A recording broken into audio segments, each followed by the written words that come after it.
not feeling it today. Dealing with a lot of stress and health stuff, and just one of those days. But the show must go on, so welcome back, beautiful and amazing human beings, to the We Are Change News Show, where we break down the latest hooey. And in this video, we are going to give you the latest, freshest, steamiest hooey that's happening in American politics, and most importantly, geopolitics and foreign policy as well. Alright, and to start off today's broadcast, let's talk about the worst invention to human society ever. Facebook, which recently announced that they're going to be teaming up with think tanks that are funded by Saudi Arabia and other military contractors to, of course, protect democracy. And nothing says protect democracy like Saudi Arabia and throwing homosexuals off the roof, stoning women to death for getting raped, and other human rights violations that they commit, as well as the military-industrial complex that creates other human atrocities all over the world.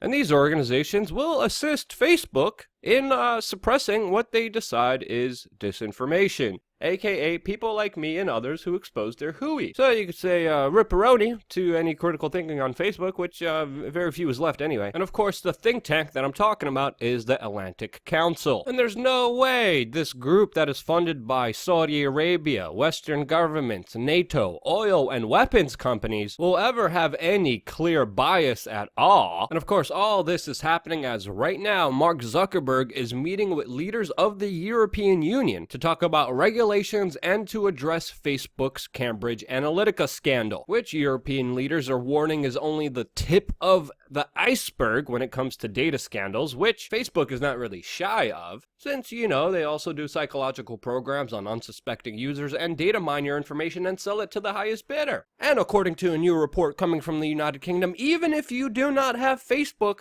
Facebook is still data mining your information, using your phone and transmitting information to the social network servers, and you can't do anything about it. So if you want to be a mindless, psychologically controlled sheep with a higher chance of depression, anxiety, body image issues, being bullied, and also having severe amounts of FOMO, which according to a new psychological test Facebook all inhibits, don't forget to follow us on facebook.com/wearechange.org.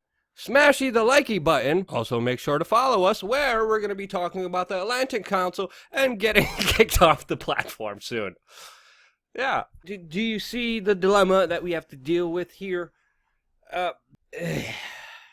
Shifting focuses on other hooey news, we of course are finding out that Russia and Germany are moving forward with their gas pipeline project that of course US and some in the UK are criticizing, since it brings Russia and Germany together and may even normalize relations between Ukraine and Russia. And of course, like the perfect odd couple, don't try to get this image in your head, but Angela Merkel and Vladimir Putin are even symbolically cozying up together, as Vladimir Putin just a few days ago, had a meeting with the German Chancellor, with relations of the two countries becoming better, especially after the United States terminated the Iran nuclear deal, which of course is in the news today, since of course our former great leader of the CIA and now Secretary of State under Donald Trump is vowing the strongest economic sanctions in history against Iran, also calling to, quote, crush Iran, which many experts say is playing out of the Iraq War playbook that many people are interpreting as a call for a regime change in Iran. And what else is new? That's pretty much what the United States military has been calling for decades on, since of course Iran doesn't play ball with foreign policy. But one thing that is new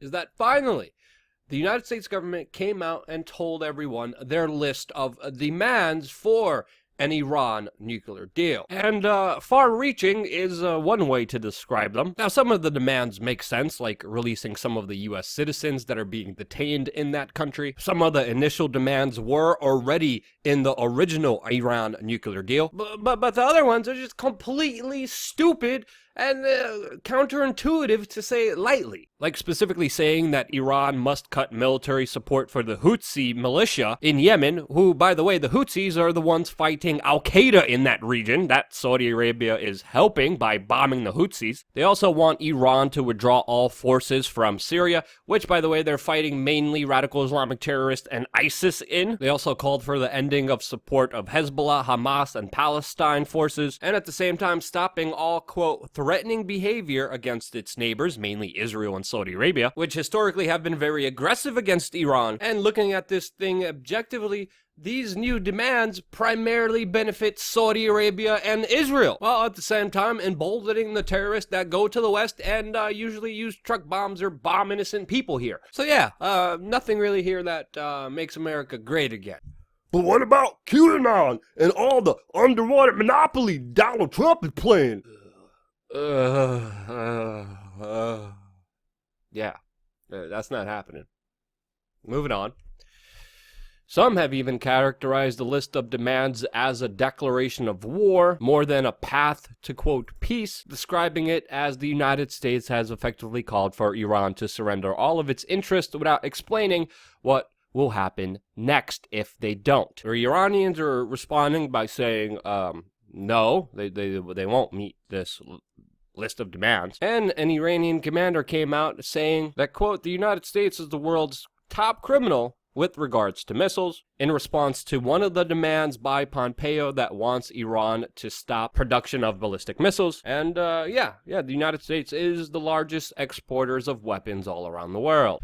Now, I'm very critical of Donald Trump and his administration's actions when it comes to the Iran nuclear deal. And I'm not on the side of Iran here, but these moves ultimately screw over the influence and power of the United States. And that's why we're seeing Germany meet with France, Britain, Russia, and China in order to save the Iran nuclear deal, which, by the way, the termination of have actually increased gas prices all around the world. And the relations between Europe, Russia, and China are, of course, getting better. They're working more cohesively together while the United States is isolated.